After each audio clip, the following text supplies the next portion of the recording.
Indiana Jones and the Great Circle feels like a graphical remake of a 20-year-old game. The gameplay mechanics, quests and tombs feel unbelievably shallow and simple, yet at the same time it all feels too complicated, clogged up with unnecessary steps between menus and features which get in the way of the fun stuff, and I found myself regularly consulting guides due to unbalanced difficulty levels and the game simply not telling you when you're not meant to be able to do something. As an example, I found a cog puzzle and spent far too long trying to solve it, adamant that I wasn't just going to cheat on what seemed like a very simple puzzle. It didn't tell me it's actually impossible to do this puzzle until you've gone somewhere else and picked up a bunch of extra cogs. That's evil. But let me take a moment to talk about the positives, because there are some.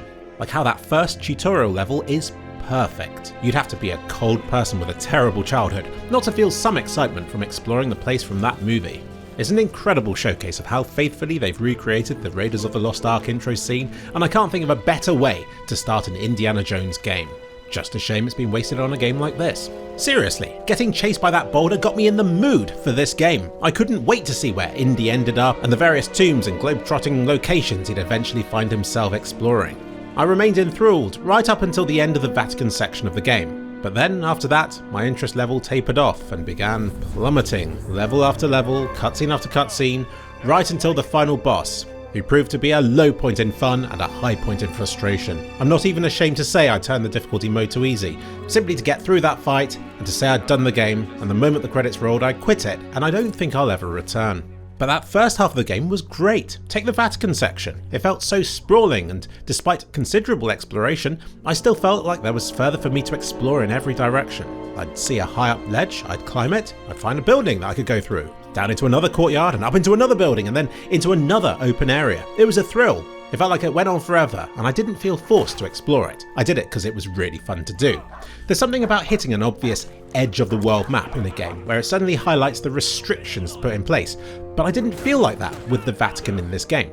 Egypt, in comparison, just felt like a very large open square I could explore with artificial limits everywhere. And the watery area at the end just felt so frustrating to travel about that I didn't bother. But the Vatican? More of that, please! In those opening hours where the world opened up to me and the environment and mechanics still felt refreshing and novel, I had a lot of joy from this game, a huge amount. I got the most joy from this game in the simplest of things, like trying to steal some coins from a tent, or by seeing how far into an enemy camp I could get before the alarm sounded, or to poke at the baddies and to see how they'd react, or to see if I could run away from the enemies as they chased me through the streets. So, what did this game do so wrong? It's hard to say. The stealth works well at points, and so does the combat. But then the game tries to up the stakes, and the two become increasingly merged, inconsistent, and unfun. Your character feels too slow to react to stuff, takes too long to recharge his stamina, and the controls and inventory and menu systems feel cumbersome and unreliable. And the moment the supernatural was shown right in my face, my interest level waned. Now don't get me wrong, I know that Indiana Jones is about the supernatural. I look back at the movies I love from my childhood and the magic does play a key part, but it's always best when it's used in small quantities or to give a villain a horrible death. But the moment the game does something silly and requires you take it seriously to drive the story on, it loses its appeal. It's like, wow, look at this overpowered magic. Isn't it a shame the good guys don't want to use it at all and the bad guys only want to use it for something boring and predictable? But that's like more my opinion. What isn't my opinion is how convoluted the collectibles system is in this game. There's health, which makes sense. Then there's food, which doesn't make so much sense. And then there's another type of food, which does something else but still isn't that useful. It's cumbersome. You spend too much of your time managing pointless fleeting objects which don't give you a lot in return. It feels a bit pointless to consume apples when all they do is to let you sprint for a few seconds longer, or to have a fleeting time-limited advantage in combat which doesn't feel worth the added inconvenience and complexity that these elements introduce to the game. All I really cared about was getting more health, but even then it became a case of max out your health kits just in case, then only consume them if you find more in the environment that you can't pick up because you're already carrying too many. And none of this made the game more fun. It all feels like stuff that should be automated, simplified or removed. It's astounding that such a high-budget, great-looking game from 2024 hasn't learned the basics of fun gameplay. I could do better. What about taking photos of stuff? That was fun for like 2 hours, but by the end of the game, the prompt to take a picture pops up and I sigh and frustratedly cycle through my rebreather and lighter and eventually get to my camera and then shuffle about the area until it tells me that I can take the picture. It's another unfun, forced bit of gameplay that just isn't needed. It actually annoyed my parents before it annoyed me. They were watching me play this game over Christmas and they asked me why Indiana Jones was sightseeing everywhere, and I tried to defend this game by saying it was gameplay. I'm just not so inclined to say that now, because it just feels There are a lot of things to unlock. Some require money, some require points of some sort. In 30 hours of playing, I never really took the time to understand it. I just load up the unlock page and struggled to unlock a bunch of things which sounded cool, but none of them really felt like they made much difference in practice, and I never felt like I wanted to grind to unlock any of them in particular. I've managed to go a few weeks without mentioning Slay the Spire in a video, so I think I can get away with mentioning it here. That's a game where you care about your health, where you care about the damage inflicted, and where you care about upgrades. And they're all fun mechanics. Compare it with this game, which just feels mushy and unrewarding and unknowable in comparison. Enemy attacks deal seemingly random amounts of damage to your health, and dealing a headshot or well-placed blow could kill an enemy immediately, or it might take another 10 shots. You just don't know until it happens. Punching somebody might feel very satisfying, or you could just slide straight through them and punch the air instead. Again, you just don't know until you see if they start ragdolling, and you normally don't have the time to appreciate that when you have several other enemies attacking you at the same time. Combat is strange, shooting is discouraged, and it's more about picking up stuff and smacking fascists with it. And at the start of the game, that is so fun. But then the enemies increase in numbers, or begin becoming unwhippable or nigh on invincible, and the moment someone starts drawing their guns, then it just becomes frustrating. There seems to be a bit of a rule where if you don't fire a gun, then they won't either, but then it's never too long before one of them breaks that rule and then mutually assured destruction ensues. Shooting in this game sucks. You'll want to avoid it, the game is clearly trying to discourage it, but it will inevitably happen once you tire of creeping about compounds with their very unreliable stealth mechanics, and without fail it ends up being a case of either sprinting out of the area or in bottlenecking enemies in a doorway so that you can pick them off one by one. I enjoyed the 1v1 arena stages of the game where you'd face off against increasingly difficult enemies. It got a bit boring to have to prepare before every fight, but punching guys in an arena felt like it was the way that combat in this game was intended to be. With a few tweaks to the timings and how trigger happy enemies are, combat in this game as a whole could have been a lot more enjoyable. Puzzles in this game are unreliable. Obviously the cock one I mentioned at the beginning was terrible, but many of them in this game are a case of trying it for a bit, not knowing what to do, looking up a guide and being like, oh, I wouldn't have guessed that. There was a locked armory that I wanted to get into since it contained a disguise, which is one of the few things in this game that is worth the effort to collect. Turned out it was a climbing puzzle where I had to enter from the ceiling. Cool, I thought, and I attempted that with the next armory I found. Only it wasn't a climbing puzzle, and the disguise I actually wanted was just outside it and waiting to be collected. Had I not looked up a guide, there was no way of me knowing this, and the comments under the guide videos show that I'm not alone in feeling this way.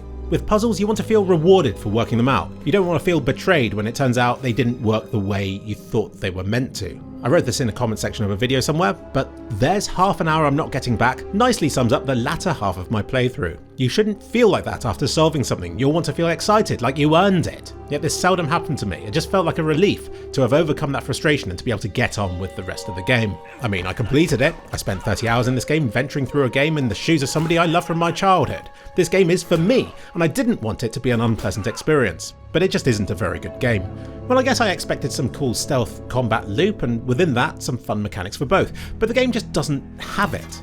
It's not always that there are too many enemies for stealth to work, it's more that they're just in inconvenient places, or are always turning around or catching a glimpse at you through a window or a crack in cover somewhere. It doesn't feel like the environments are designed with the stealth mechanic this game has in mind. And these kind of unfair detections occur frequently enough to make trying to plan a stealth route through an environment just feel frustrating and unreliable. And once enemies do spot you and it becomes a fight, there's just too little ammunition, and some of the enemies have too much health for the combat to function properly either. Some of these enemies are real nightmares. You have a whip, which is a great disarming mechanic, so obviously they start introducing tank-like enemies who you can't disarm, which defeats the purpose entirely, and you can't beat these enemies without pumping a huge amount of lead into them. Clearly they're placed in the level to discourage combat of any sort, because they're just not fun to fight against. And by the final boss, it seems my dodge button had failed entirely, and the already infuriating combat finally reached impossible difficulty. After the game has ended, you can return to wherever you like, and that's probably the best point to try and 100% complete this game, if you really want to. But I think by that point I had burned myself trying to do too much in addition to the main storyline already. Indiana Jones and his vast collection of stone pipes. Other adventure games have you finding all sorts of diverse, valuable and beautiful relics. But this game lets you travel to the far ends of the world to collect hundreds of identical stone dildos.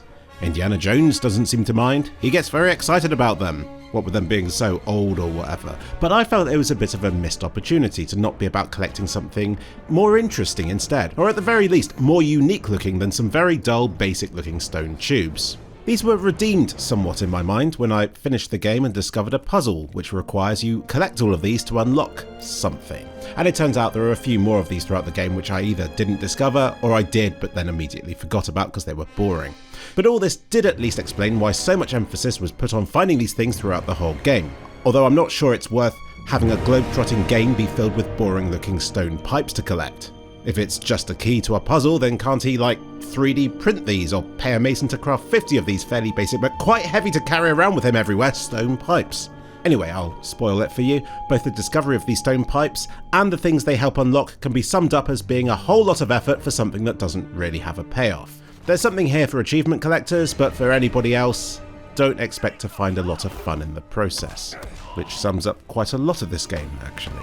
Anyway, I've been really critical, but there are good things about this game. Indy's voice is excellent. He isn't narrated by Harrison Ford, but you wouldn't have known that playing this game.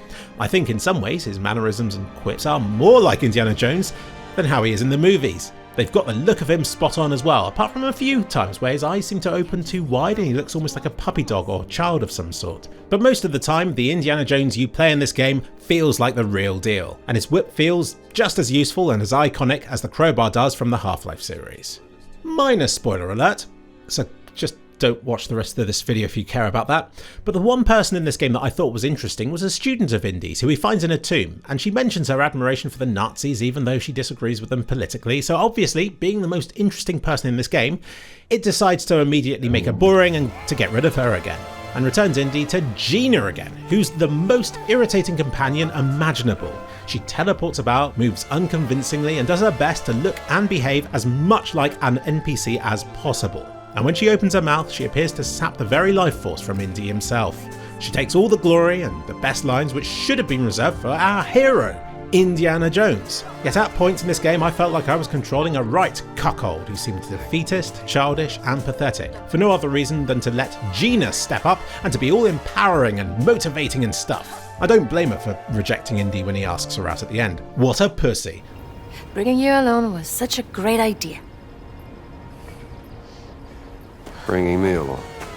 Yes, Rambo. You brought me along. I did it. I'm a genius.